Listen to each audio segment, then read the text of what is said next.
Hello everybody and welcome to my channel. I am Moody and today we're going to be sculpting Rebecca from the Edgerunners series. It's a cyberpunk story. So we'll let these images play out and I'll jump in when the sculpt starts.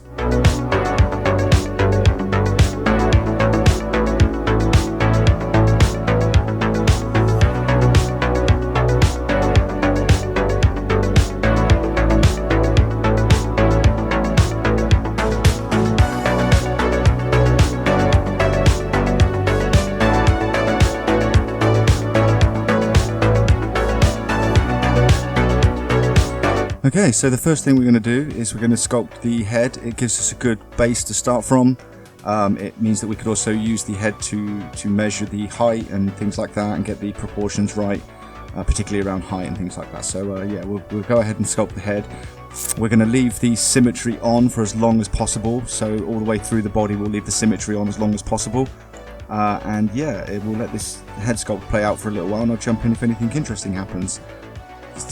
My best advice, I guess, for this would be make sure you've got a decent reference and sculpt what you can see, not what you think is there, you know. So I had a few people asking me, how do you do these types of things? And the truth is, practice, study, you know, all of the usual tropes, you know. Like it's difficult because like you can look at your own artwork and think it's okay, but then, you know, if you truly look at it, what's wrong with it, you know? Ask yourself what's wrong with it and what's missing. So, you know, self critiquing is a difficult thing to do as an artist, and it's something that you have to learn.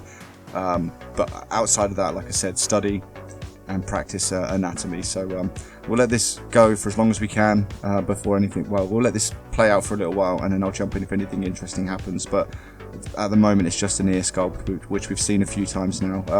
If you want to see a tutorial on anything that I might be working on the screen and it's not, you know, I don't explain it clearly enough or go through it thoroughly enough, then please do engage with the video. Leave a comment, let me know, and I will do my best to make a tutorial or some type of guide that you can try and follow. It probably won't be too different from the style that I do now, but I'll try and do a more thorough and clear job. But you guys are going to have to let me know in the comments for that. I don't know what you want to see unless you engage with the video and tell me what you would like to see, okay? And then even then it will be when and if I can get around to it, because I still want to keep doing these sculpts. The point of me doing this channel is literally to sculpt things that I enjoy and characters that I like. So, you know, yeah, like I said, engage with the video, leave a comment, and I'll try and get to anything. Or if you've got suggestions on sculpts you'd like to see, you know, I'd love some ideas. Because, you know, I want my videos to do well, so I want them to be sculpts that people want to see. So yeah, we'll let this play out and I'll jump in if anything changes or anything interesting comes up, okay?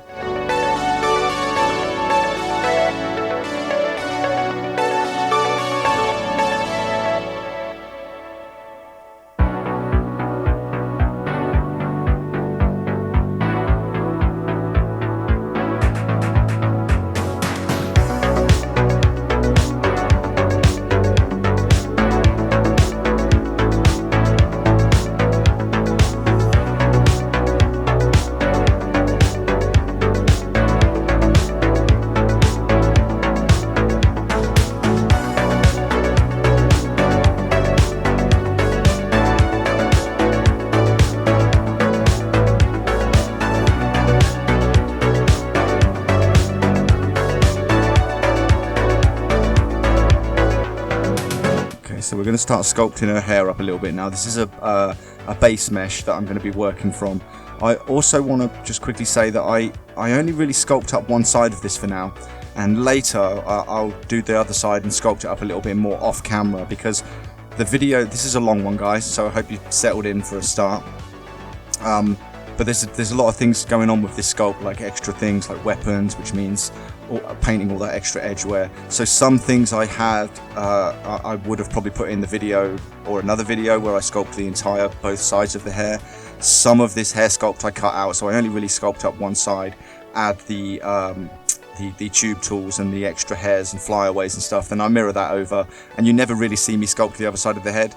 It does happen, I just probably do most of it off screen, so just a quick heads up. I also wanted to talk a little bit about the character, why I enjoy the character, you know what I mean, like for me, well, not only is she a fan favorite, but for me, she has she's one of the pivotal characters at the end, not in the sense that she does an awful lot other than bring David back from the brink because he's losing his mind from cyberpsychosis.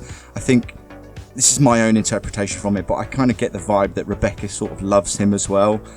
So, you know, you can see it in her eyes. She kind of accepts that he's not in love with her. She uses what she knows about him to bring him back from the brink, and then he goes on to fight the main boss, Adam Smasher, and ultimately save Lucy, the main character. But she's absolutely just an amazing character. Brilliant, funny, quirky, just awesome. And, you know, like I said, she plays a pivotal role in bringing David back from the brink at the end. So, fan favourite, one of my favourites. Love the character design. You know, just love everything about this character. So I went ahead and decided to do a sculpt of her. But yeah, like here we go with the hair sculpt. I'm just going to add all of the rest of the hair strands. The hair piece that she's got on, the hairband, I'd come back to this again in a little while. I just wasn't happy with what I'd made based on the reference that I was using to sculpt her face. So I looked up, you know, other 3D sculpts. Here we go. I found this sculpt by an artist. I forget what the artist's name is. But I just had a quick look at what he was doing and decided to use what he'd sculpted, or she. I really don't know much about this artist. I decided to use what they'd sculpted as the hairband as a base reference for what I wanted to do, and I think it just made it look a lot neater and cleaner. But yeah, like we'll let the hair sculpt play out. We'll let this play out for a little while. There's not an awful lot going on right now, so yeah, I'll jump back in if anything comes up.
So after we do these eyebrows, I think I'm going to go ahead and duplicate all of the hair strands and the base hair on the left for the ponytail, and I'm going to add those duplicated strands into a group of their own so that I can use the scale tool to flip them across. This is the only way that I know of that you can keep the hair strands in an editable state, right? So you're going to have to, like I said, copy each individual one into its own group, and then use that group with the widget tool and flip it across, scale it across manually. Okay. So another reason I usually sculpt the head first is so that I can use it to measure the height, because characters are a certain amount of heads high and things like that, and a certain amount of heads across for their shoulders. I did it a little bit differently with this girl. So what I end up doing is at the moment I'm sculpting up the individual sections, like her thigh and her knee and things like that, so that I've got a base sculpt of it. And what I normally do is, you know, like I said, duplicate the head and then scale her to that, you know, based on how many heads I managed to squeeze in. So I'll scale her body up and down. What I actually did with this was I sculpted her head using the same reference which her body is in, and then I lined it up as best I could to get an idea of where her head would be, and then I flipped to a different reference with her at this scale that you're seeing right now, and then I'll mold and move her body around to the reference that I like, the old reference of 2B. So it's not quite the same way, the same method that I would normally do, and I'm not sure if these are perfect, but this is the thing with anime characters, right? So the cuter that you want them to be, the bigger their heads usually are. I got no explanation for you, it's just kind of the style of it. So her head's probably a little bit larger than it should be, but I think that's a design choice that's done on purpose to make her appear cuter and younger and things like that, you know? So yeah, I mean, it's just a slightly different way that I've done things this time. Like I said, I've used the head and like sculpted to the reference in the background, scaled her up so that her body is roughly to what the reference should be, then sculpted her head. Then, you know, after I'd done all of the rest of the little bits, I'd move the body around to match the reference of 2B, because it's a better, it's just a more feminine reference, and I feel like it just works better for more things. It gives you a better base to start from. So now that I've sculpted up all of the arms and the separate pieces, like the forearms and everything, I'm going to do a rough model of the robot hands that she's got. Like, I think they're called gorilla arms in the game. So I think this is as close as you're going to get to box modeling inside of something like Nomad Sculpt. So you can have it as the model or the mesh at a super low resolution. Like, this is literally 4 faces, so all I've got is one ring of verts in the middle that I can move around. And like I said, it's the closest you're going to get to box modeling. It's not perfect, you know, but it is what it is. So yeah, if you want a tutorial on how I do that sort of thing, then again, let me know in the comments, engage with the video, and I'll do my best.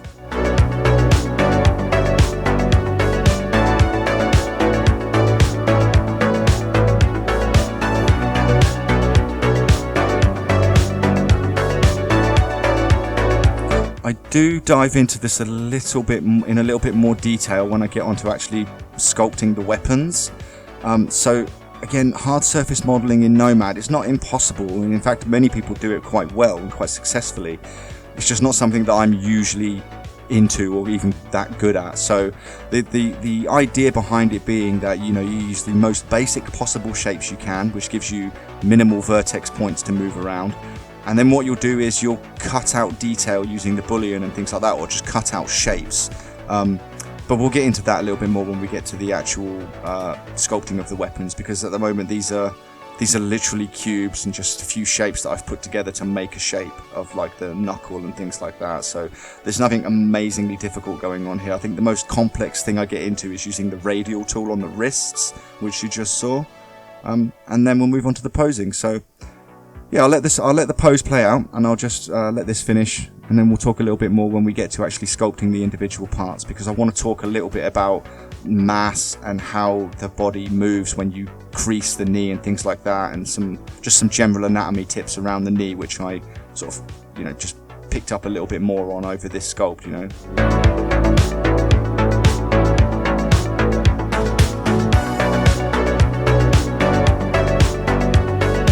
So this is just using the hierarchy system and setting it up so that I can pose it.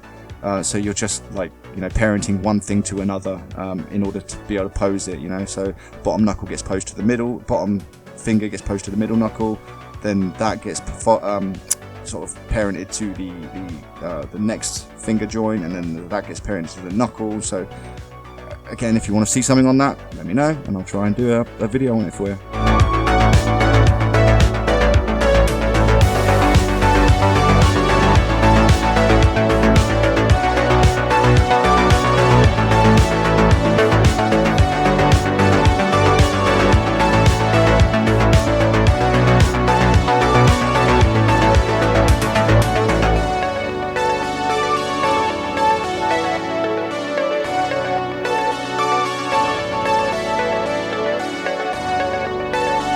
Okay, so here we're going to get into a little bit more hard surface modeling, which is, you know, something I'm relatively sort of okay with. I think there are people that really do this really, really well. So like you can see here, I've just made a very simple shape, reduced the resolution of it to make it into like a square, and moved it using the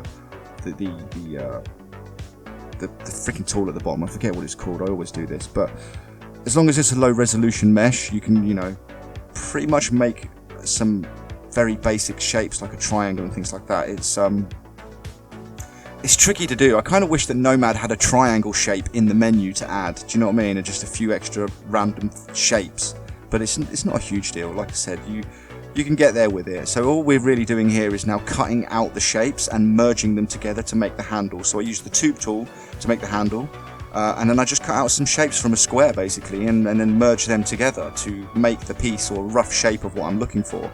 And then I'll then come into it later, like I am now, and start cutting away areas and using it to mask off areas that I want to, you know, scale inwards to make these kind of dents here around the trigger. So, you know, if you have the mirror function on, usually you've only got to work on one side. You know, grab a bunch of random shapes, use the tube tool to make sort of more complex shapes like the handle, and then just cut away what you don't need. If it's a hard surface model, then, you know, the tools that you use, like for example the trim tool, there's a line tool and a square tool for it, you know, and there's a polygon tool that you can make like there. Almost any shape you need. So this is a perfect example of it. I'm making the base of the handle and the trigger, just cut out the shape I need, and then you know, voxel remeshed it with the base, with the handle. I suppose it's difficult if it's not something that you regularly do, and you just have to wrap your head around how you're going to make these complex but, you know, hard surface and robotic type shapes. But the very, very core of it, the crux of it is, you know, make a basic shape of it. It doesn't even have to look good. Cut away, mask off areas and scale them in and out and things like that. So, you know, you'll see as we go through the video the types of things that I'm doing here. Another tip I would give you when it comes to sculpting something like a weapon is get the base mesh in, as much of it as you possibly can, and then sculpt up the individual pieces. Like I move from the handle area over to the grip, and then I'll come back to the handle and start smoothing that out and adding some, you know, just some detail in there, like the screws, using the stamp tool and things like that. So, you know, a lot of the detail of this is going to come from how well it's painted later, like using edge wear and things like that, right? But here's another good example of it. I just literally made a shape that fills the area that I need, and I just cut away the fat. There it is. You've got the shape of the scope, you know. The muzzle was an interesting one. I had to do that in two, so I duplicated the muzzle, cut out the center of it so that you can see right through it, and then I cut out the lines down the side of it. So when we get to that, you'll see it, but it's two separate pieces that I cut the shapes out and merged them together. So just think about what you're trying to make, break it down into the most simple shapes you possibly can, and then merge those shapes together when you're done, and you should end up with something that looks like what you're trying to recreate.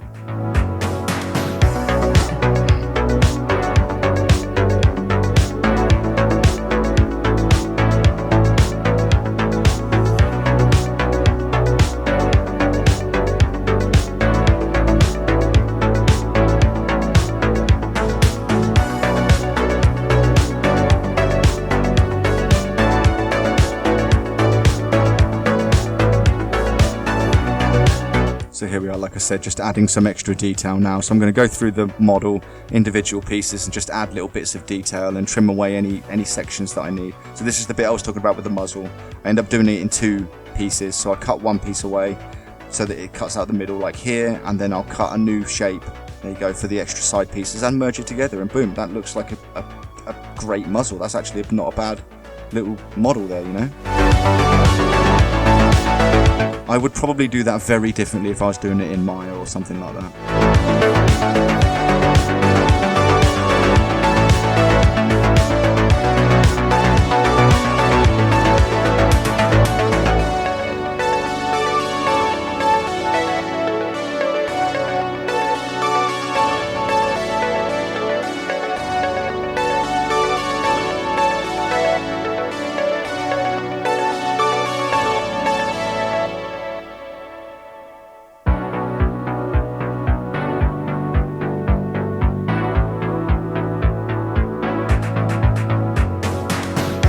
Okay, so we're going to sort this out, put some final touches on the screws and things like that are going through the gun to hold it together, and then we're going to move on to straight onto the shotgun, and it's going to be the same story. You know, we're going to put the basic shapes in there.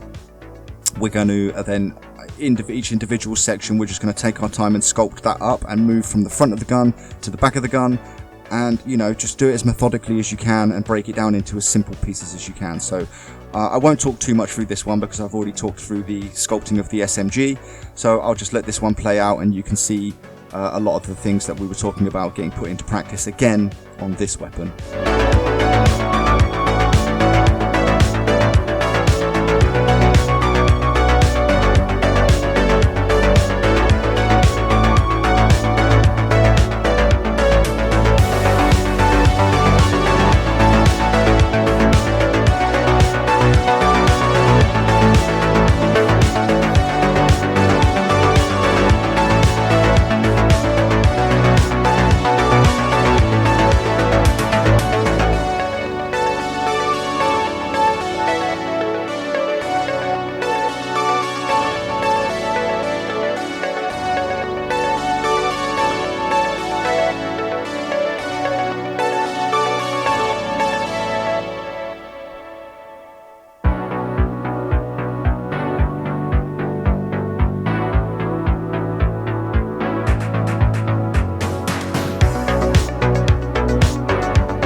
So to do what you just saw there, like a kind of an extrusion type deal, mask off an area, flip the mask and pull it out, and then you'll have to do a remesh on it because it's going to stretch the vertex points in the faces. So that's the closest you're going to get to any type of extrude.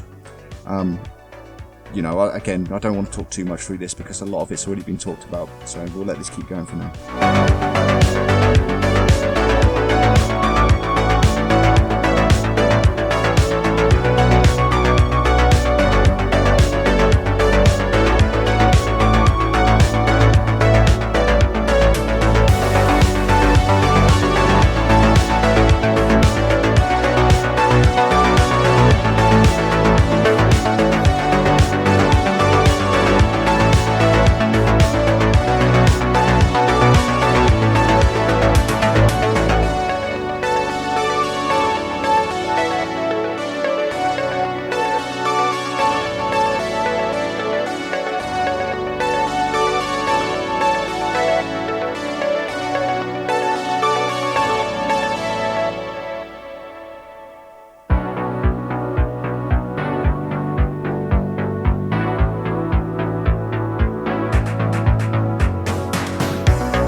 Okay, so we're almost done with the gun here. I mean, as you can see, there's a lot going on with these two weapons in particular. So I think even in the sped up version that I'm watching to do the voiceover, that was a good 15-20 minutes just watching that sculpt play out. So, you know, there was a lot to do there, but it was fun. I don't normally go for hard surface sculpting, you know, but you know, I've actually enjoyed this particular one, and I've kind of wrapped my head around it and got used to the idea. So, you know, if you guys want to see more, or you want me to do a little bit more in depth about how I might go about something like that, then please, you'll have to engage with the video, guys. I'm not a mind reader.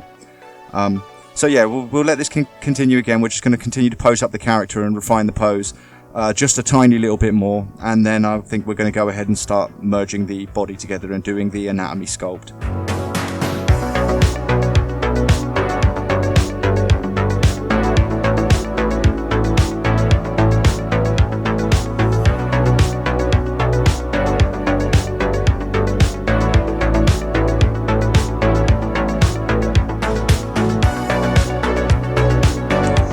So here we go. This was an interesting pose to do. Finding reference for it was like finding usable and clean reference, I should say, was quite challenging on this one. So my advice would be look at either sort of exercise poses or look for. There are you know, groups and packs, if you want, of images that have been taken specifically for artists to do like random poses, like sword poses and things like that. So there are many resources for these types of things. But you know, sitting down and squatting poses like this, I found that like gym sort of footage or gym images were probably more beneficial, because you know, they're lifting weight, they're tensed up, you can clearly see the muscles because they're in their sports gear and things like that. So you know, it depends what you're trying to do, but there is usually reference out there for almost any type of pose that you can think of, right? So like I said, my advice is, you know, gym images of people working out and exercises, they're great for anatomy, and these sort of packs that you can buy for artist reference and stuff like that. So one thing I wanted to talk about here while we're sculpting the legs in particular is the importance of the mass of an object not changing, right? So when I bent her shins all the way round to her thighs, you can see there on her left thigh, on the right side of the screen, that I've pushed it up a lot, right? And that's because the mass doesn't change, it just gets moved around. So if you noticed when I was doing it, I widened the area near her knees and pushed it up. So the mass is still there, it hasn't changed, it's just moved to the side because it's being squashed. And if you study the skeletal anatomy as well, that will help you understand where the fat gets pushed and how it gets pushed around, because there's more fat and muscle on the upper thigh than there is the shin, right? So the knee's another important part as well. Like, so this area is kind of tricky in the sense that she's very much squashed over. So where does the fat go around her hips? And the answer is it spreads out around the back and over the top of her thighs a little bit, and it just spreads out that way. So yeah, I mean, the knee's one part of it as well that I found really tricky, because the knee's a funny thing, right? Everybody just assumes they know how a knee is built, but the kneecap actually stays relatively in the middle. So the bones, when you bend your knee, they separate, and there's cartilage and tendons that hold the kneecap in place, so that the two bones that join can sort of like curl back up underneath it, and there's a type of protection there for that connection, right? And until I start doing or getting into it and studying these bone anatomies to try and work out how a pose looks the way it does, you know, I don't really think about it until I get into that, like I said. And you know, the kneecap's a very interesting one, because when you're standing there, the knee's relatively easy in a lot of ways to sculpt, because you know what you're expecting to see. You see a lot of people standing up, right? So when you bend the knee, and there's like always like you'll see it when I get back to sculpting it, I sculpt a literal kneecap onto the top of her knee, because I'm like, well, the kneecap would be there. And it's just things, like I said, that you don't think about unless you have a decent reference for it, all right? So one of the things I'm going to do for my next sculpt is I'm thinking about doing a realistic version of Pikachu and Raichu. I saw a really nice picture, and it's forcing me, like I said, to look at. So here we go. This is what I'm talking about with the kneecap. There you go. You can see I sculpted the cap on the knee, knowing full well that it'd be in the middle, and therefore you have to then think, well, there's a knuckle joint on the end of that bone, which is what the protruding bit above it is, which is it's an actual bone underneath the skin. So it's just things to think about. So like I said, the next sculpt that I'm planning on doing is actually a realistic Pikachu and Raichu sort of running together. I saw a really nice picture. But then I realized while I was looking at this image, I was like, I have no idea how these things operate underneath the skin. So I spent a little bit of time looking at the anatomy of these things, and it's just an interesting way of doing it. I think it's important to have a solid, or at least a kind of grasp on what it is that you're making and how it functions. Otherwise, it's never going to look quite the way you want it to. You'll always be looking at it like, what is wrong with this? Why doesn't it look like the thing I'm trying to make? And my advice to you in that respect is, understand the thing you're trying to make. Okay? So I'll probably dig into it a little bit more when I do this Pikachu sculpt, but it really depends, you know. Like, I don't think these are things that you guys want me to necessarily preach about and go on about, but they're important things, you know. Like, if you don't understand something, or if something's not looking right, there's a reason for that. It's because you either have a fundamental misunderstanding of how it's built underneath, or you just haven't done the study for it, and you're just... It sounds kind of, you know, mean, I guess, but you probably just aren't sculpting it right because you don't understand what it is that you're making. Okay, so good advice is have decent anatomy reference, have decent reference of the pose you're trying to do, and before you even put your pen to your tablet, do a study for maybe a half a day on what goes into this thing and how it moves. Okay, it's just good advice. You wouldn't build a house on dirt, you know what I mean? You build a house on solid foundations, and it's the same with anything.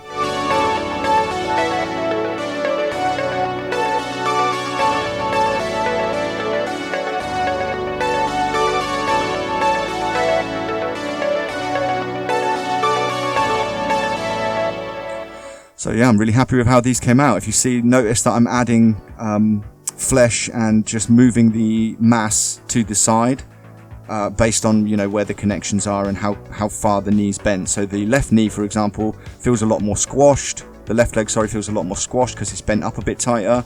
So there's probably more mass that's been pushed out to the side. Just, you know, like I said, these things will come to you with practice, guys, but it's important to understand why and where to put these things you learn into effect. So we're almost done with the leg sculpt here, and we're going to move on to the body, and it's going to be a lot of the same, you know, like find a decent reference. If you can't find a decent reference for the thing you're trying to make, do the pose yourself. It's going to look weird, but you don't have to put that picture of you posing on the internet, you know. It's just all you need to know is what muscles are connecting and what your body, how far your body can be pushed in that pose, you know. So just as long as you don't post the pictures of you posing like this on the internet, I'm sure you'll be fine, you know. But like here, for example, you know, all of this anatomy around the body, you know, you have a body there. You know, check it out and, you know, use your own body for reference if you have to.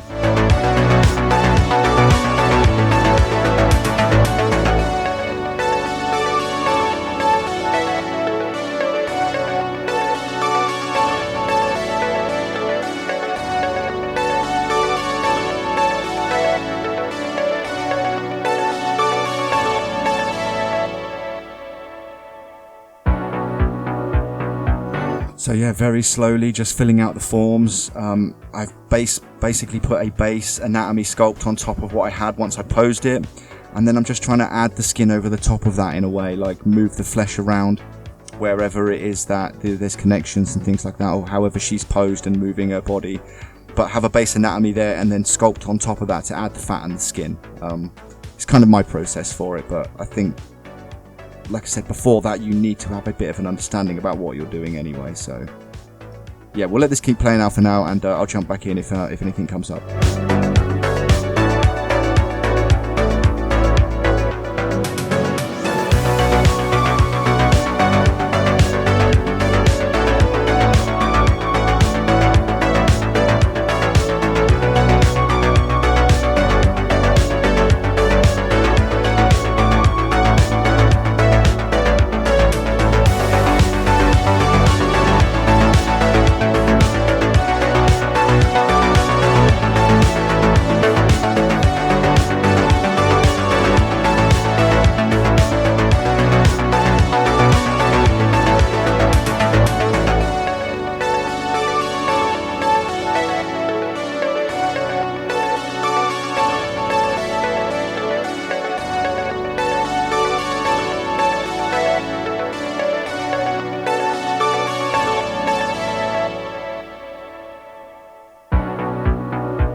Okay, so this is another good reason to keep the head separate, I think, for as long as possible, because you can then pose her face and push the pose on her face as far as you want, depending on how the body's sculpted. So you're not locked in at this point, you know. You've got a, like I said, a base sculpt which you've used symmetry on, and then once you've posed it up and you can see how far you've pushed her body, you can use that to see how far you want to push the sculpt on the face. So like I said here, I knew that I wanted her to be like having her mouth open, sticking her tongue out like in the original reference that we're using. So I want to try and do a pose like the reference that I've got there of her with her guns. And I know that she, you know, I also do a semi-realistic style, so I didn't want to just sculpt that in and be locked in to that pose on her face. This way I'm able to see what works a little bit more, choose which side of her face I want to make more expressive, how big I want to make the smile and things like that. And the trouble is you're never going to know that or have a strong idea of that until you are finished with the pose. Another thing I want to quickly talk about here is when you do a smile, a mistake I've seen people make, or new sculptors make, is they just move the corners of the mouth up and push them back a little bit without masking it off. So the trouble is with that is that you're moving her entire jaw and her cheek back at the same time as you're creating that smile corner. So mask off the lips, soften that mask, and then drag back the corners of the mouth into the face a little, because there's flesh around the muscles in your mouth that isn't going to move with your smile, right? So like your cheeks aren't going to go further back, so mask off that area and push those corners back into the mouth. It's going to give you that nice deep smile that you see on people, where you get those nice smile corners and things like that, right? So it's the same here with the eyes. Because she's smiling a lot more now, I wanted to push the eyes up, but when I grabbed those with the move brush, it moved her whole face up on the side and it just wasn't working. So like I said, mask off the areas that you're happy with and push those poses in that general direction. And another good example of why I kept her head separate here is that I had the opposite eyebrow raised and it just wasn't working with the pose after I'd finished it and posed her face up a little more. So I just switched it up. Like I wasn't locked in because I hadn't put any of the actual pose on it. I just sculpted her face so that it was there. So yeah, like I said, we'll let this play out for a little bit now. And I'll jump in if anything interesting happens, because I think for the minute we're just going to be, like I said, attaching, like you can see in front of you, we're going to be attaching her head and just cleaning up the sculpt a little bit before we move on to sculpting her clothes and stuff like that. So yeah, we'll let this play out for a little bit more and I'll jump in if anything comes up. Oh, but before I do go quiet again, another good reason to keep these things separate. Like I said, you're not locked in, so now I know how much attitude is in her pose. I can pose her hair so that it looks like a dynamic pose. So in my mind, she's moved to this pose and someone's took a photo of her in that pose. So all of her hair and her secondary and anything like that that's there is going to be moving still while the picture's being taken, right?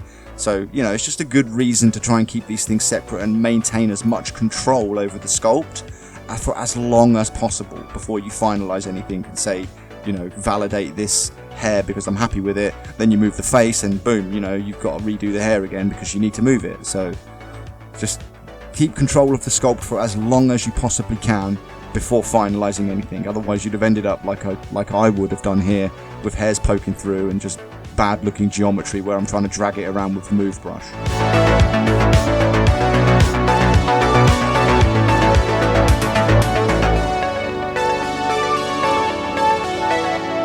Okay, so we're going to start adding the clothes in. These are going to be done with mask extracts. I don't use the tube tool for any of this. I think I do for a couple of like extras on some of the clothes and maybe when I do the jacket, but for the most part what she's wearing is going to be mask extractions and then sculpting them up.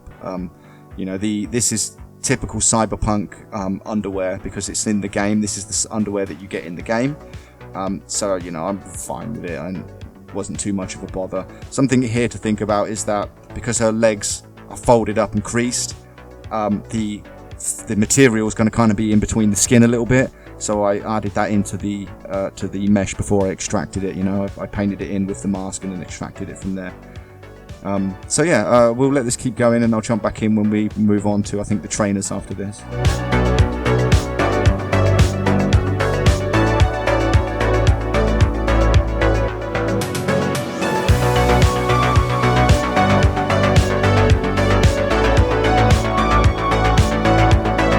here we go. So I wanted the bra to feel like it was tight, because there's no straps on it, so it would have to be tight to stay where it is. And to emphasize that, I pushed some of the fat on her boobs out from the top and out from the bottom. You know, just to emphasize the fact that the bra is supposed to be tight and maybe a little ill-fitting for her. So, you know, I think it works. It looks nice. So, yeah, and it gives a good idea of form and weight and things like that around the boobs area. So, yeah. I think we're going to move on to the trainers now. So, the trainers in this aren't actually Reebok Classics, but I think in the real world, the closest thing I could find to the trainer that she's wearing is a Reebok Classic. And I personally think these trainers were ahead of their time back in the day. I had a pair when I was a kid in the 90s, and they were awesome trainers, super comfortable, way ahead of their time, and they kind of just look futuristic to me. So, you know, I think if ever get to the point where I'm making some decent money off of this, I might treat myself to a set of Reebok Classics after doing this. Sorry, Reebok Pumps, because I just think they look awesome and futuristic, and, you know.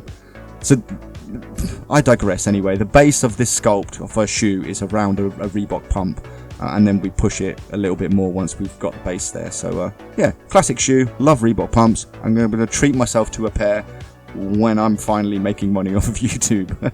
Could be a while, ladies and gentlemen.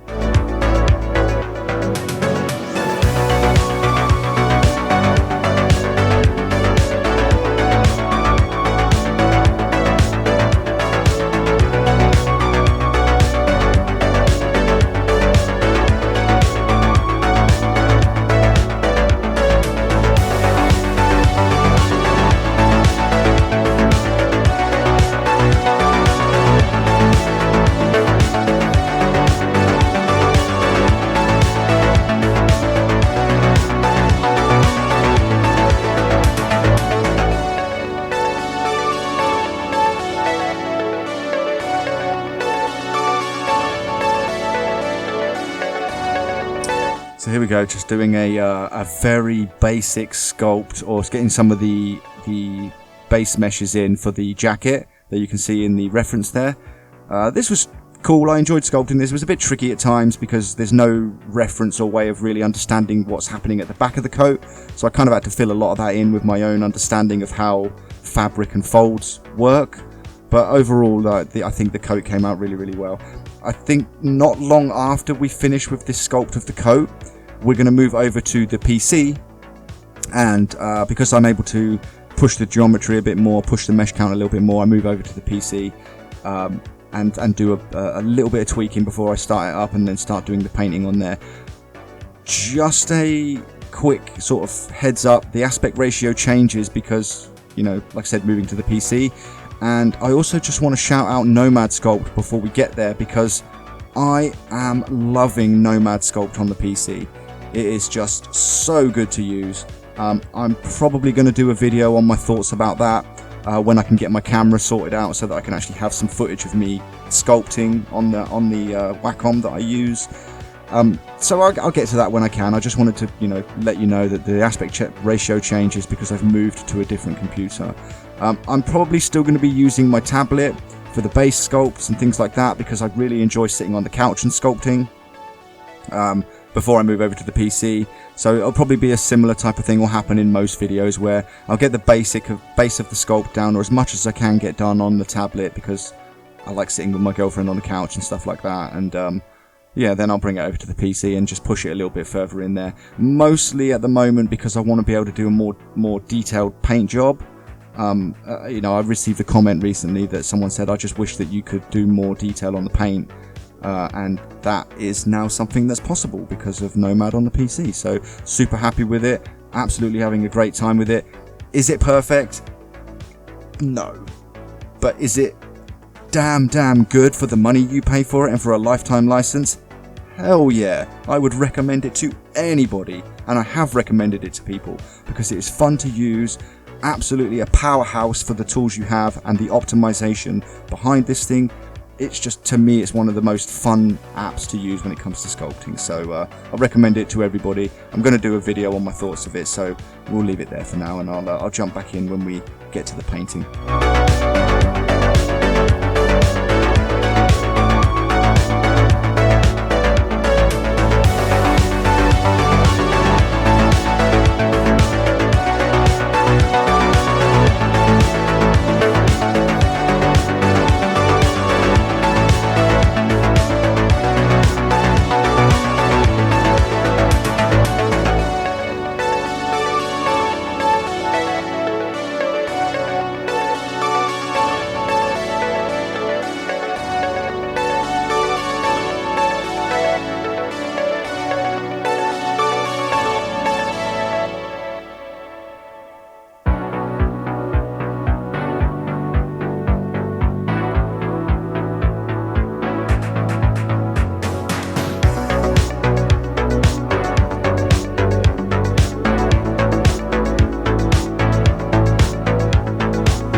Okay, so while this last piece of the jacket's playing out, I just want to talk a little bit more about Nomad Sculpt and why I enjoy it, because I don't want anyone to think that I was putting it down in any way by saying, is it perfect? No.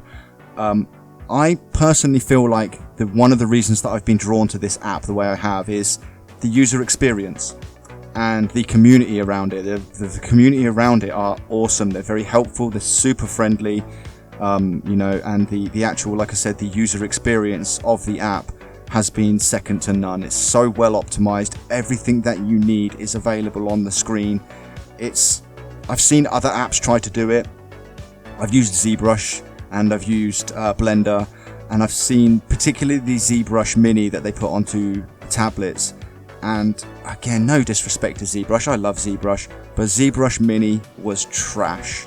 It was just poorly optimized. There was too much going on, and I think Nomad has absolutely nailed this niche of sculpting on mobile devices. It's absolutely crushed it, and I don't see for the foreseeable any of the big names coming close to what Nomad's able to do on a mobile app. They'll exist. Blender's available on tablets, but you have to do a workaround and all that kind of jargon. But it's not optimized for being used on these devices, so it gets in the way of itself, right? This is why I would 100% recommend Nomad, and like I said, the user experience is great. Other tablets, other softwares are confusing and just overfilled with things that you don't need as a sculptor.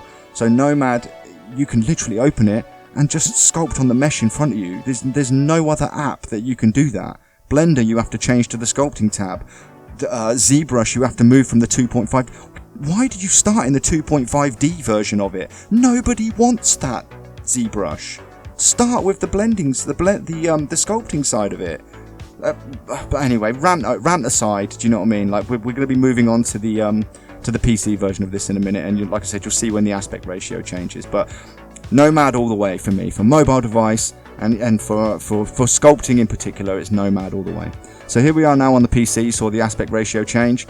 I do spend a bit of time before I start recording, just bringing the model in, making sure everything's okay, and cranking up the meshes a little bit where I know I'm going to be sculpting now. So yeah, again, we'll let this play out because I'm just painting, but anytime that you see the mesh, the paint look a little bit just not great, I will come back and either up that mesh count before I paint on it, or I'll just, you know, some things I leave because they're not going to be seen and they're out of the way. But you know, that's the point of coming over to the PC for this particular part of it, was I wanted to push the painting a little bit more. So yeah, we'll let this play out as I'm just painting the skin like normal.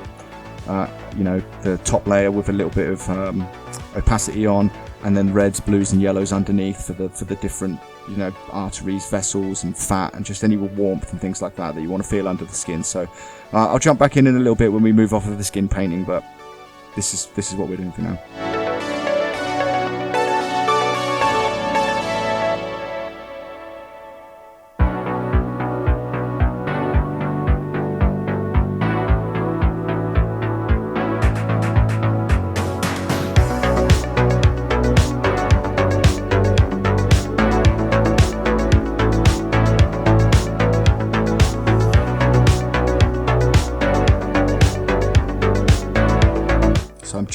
I'm just turning on the subsurface options so that I can get a look at how much light I want to penetrate through the skin, because I don't want it to feel like a porcelain doll, because if you crank it up too high it feels like porcelain.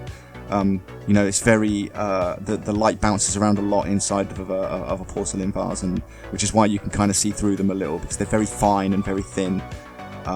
So it's the same way that light works under the skin, well, kind of. So I just toy around with that for a little while just to make sure it's right before I, you know, move off of the skin and things like that. I just want to make sure that it's done so I haven't got to fart around with it later.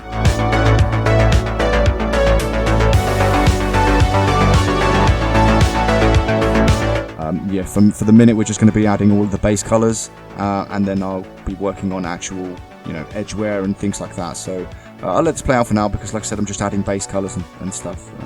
And we'll jump back in when we get onto the hard surface stuff.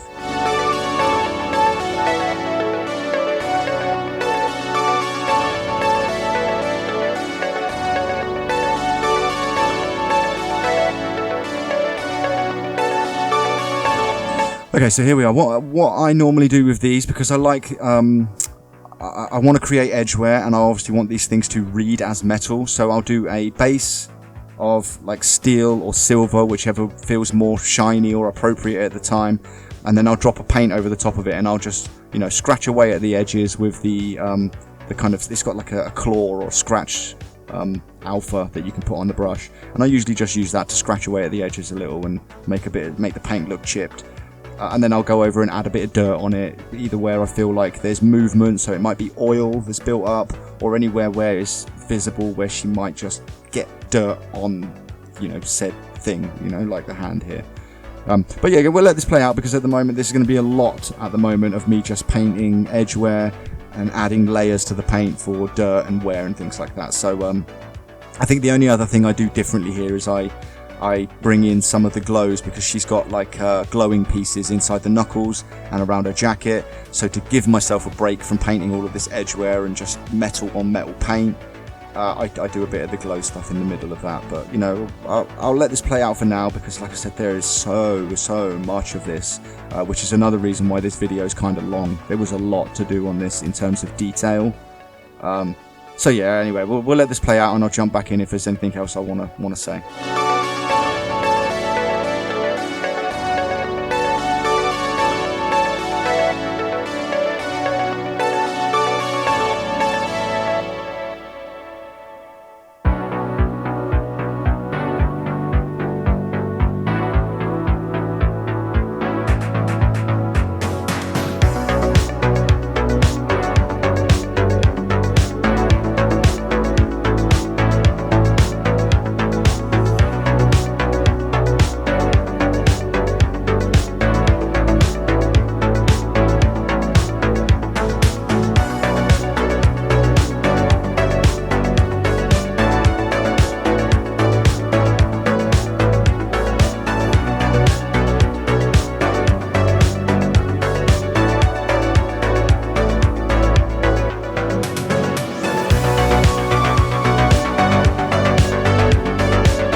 So I just want to say, while this is playing out in front of us here, I am fully aware that there are other programs that do this type of thing probably faster and better than what I'm doing it here. For example, Substance Painter. Like, I absolutely love Substance Painter.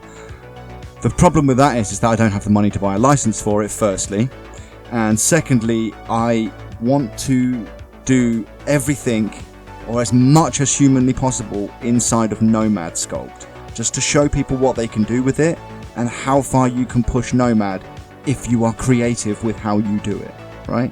So that's why I don't push these things over into something like Maya for the rendering, which I understand people might want to see, but I really kind of just want to keep this channel about this product for now, at the very least for now, and maybe I'll do something else later, but for the moment I want to keep it about this product because it's a very niche product. I don't think enough people know about it, and I think that the more people that do know about it, the more beneficial it's going to be for everybody who loves this software.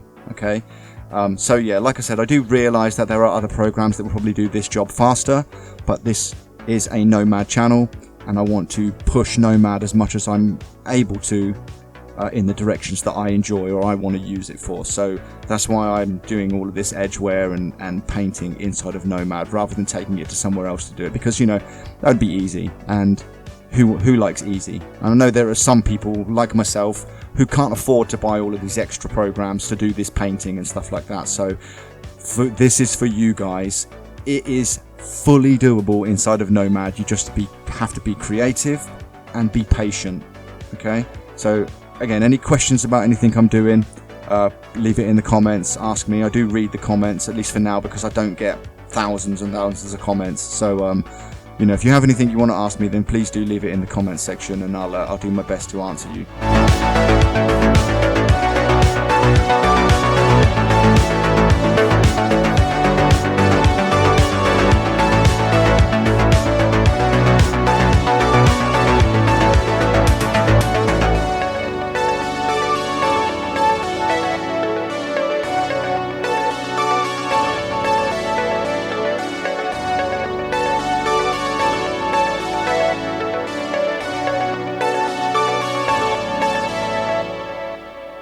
So here it's going to be a lot of the same. We're going to add the silver or metal underneath, and then we're going to add the layers of paint on top, and then add edge wear to that. So I won't talk through this. I'll just let this play out for a little while, because otherwise I'll be talking for over an hour straight.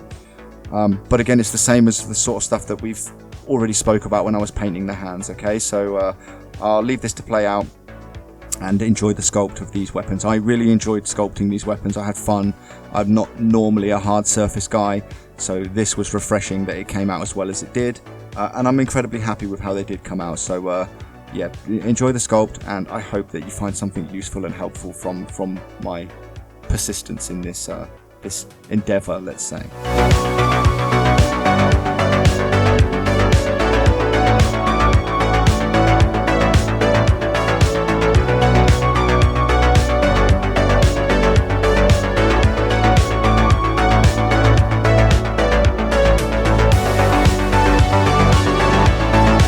One last thing I will say about edge wear and metal paint and things like that is think about where the weapon is getting used and how it's being used. So if she's grabbing the handle with a metal hand, there's going to be grease and dirt and scratches on the handle a lot more than there is anywhere else. And just anywhere where there's, you know, if she's pulling it in and out of a holster, for example, there'll be a lot more edge wear on the tip of the gun and on the front of the handles and stuff. So just really think about where that edge wear is going to be. Otherwise it will end up just like a sweeping edge wear that's the same over the whole thing, and I don't think that makes the sculpt look good. So really think about how the weapon's being used, where it might be being rubbed, and where that paint might chip off.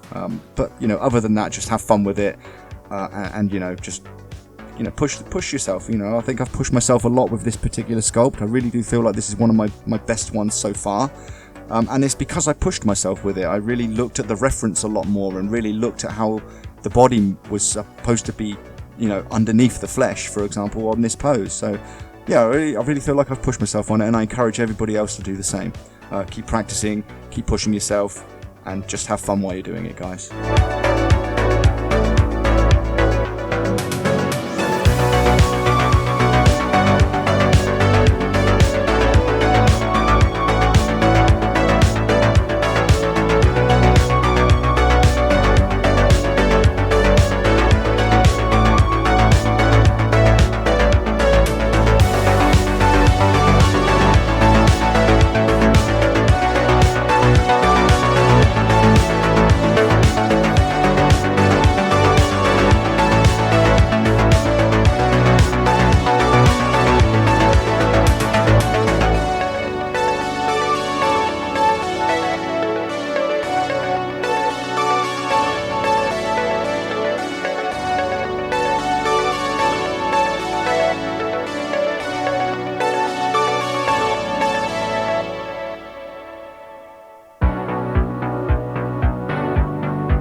Okay, so one more thing I want to talk about quickly, because while this sculpt is playing out, because we've got a minute, there's quite a lot to be done on this paint job here.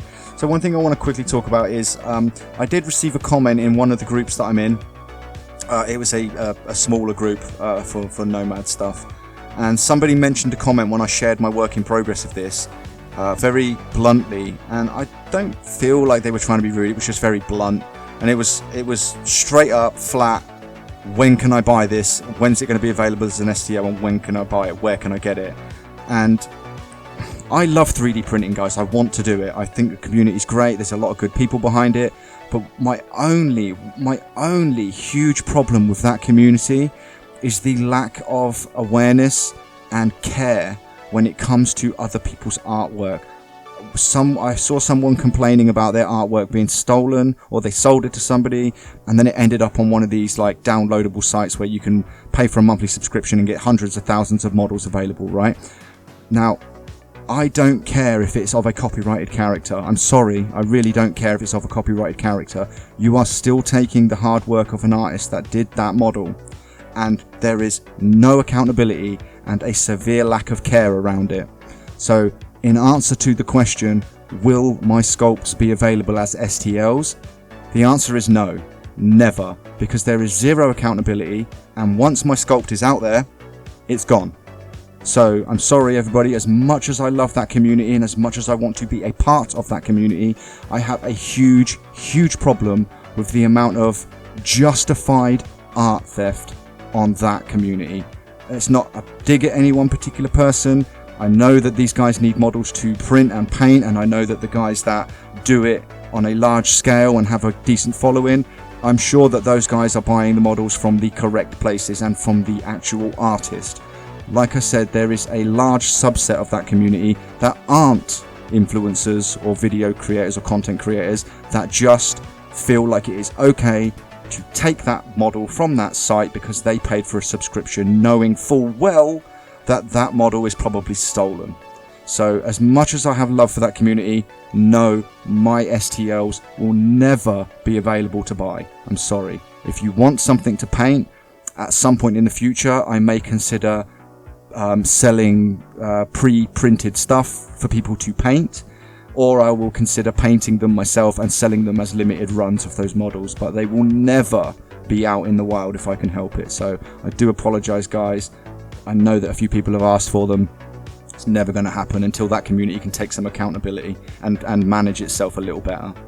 So we're coming up to the end of this sculpt anyway, so I'm going to add a few final touches here. One thing that I do forget before, because I add the lights here and I assume that I'm done, and then I look at it, I go to record some of it and record some turnarounds, and like an idiot, I realise I forgot her tattoos. So this would have been the end, but then I realised there was no tattoos, so I have to go back and quickly do that. So the video's coming to a close. I'll let this play out because I've, we're basically done here, like I said. So yeah, I've had fun sculpting this, guys. I'm sorry for any of the rants that go on. Like I said, I'm not having a dig at any particular people in any particular communities.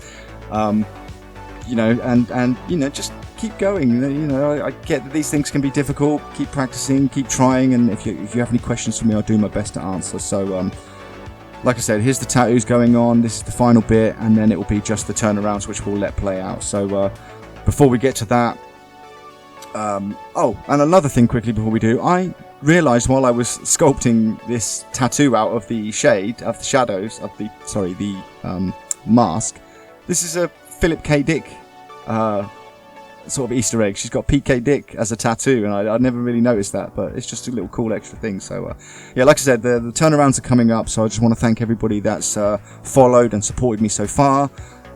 Share it if you know anybody that might like this or might want to see this. Share it with them. I absolutely have no idea with you, no problem with you guys sharing it around or even making a commentary video or whatever you might want to do, as long as I get credited for it and I get linked back to my channel for it. So once again, thanks again everybody for watching. I had a great time sculpting this. Questions in the comments, and like and subscribe if you want to see more. It will help me out, it helps me grow, and I really want to get to the point where I'm doing this not just for a side project or something fun to do. I want to do this for my job. This is what I want to do. I've seen other people make a success of it. and I want to do the same. So yeah, once again, thanks for helping me out and subscribing and everything, and I'll catch you in the next one, guys. Happy sculpting.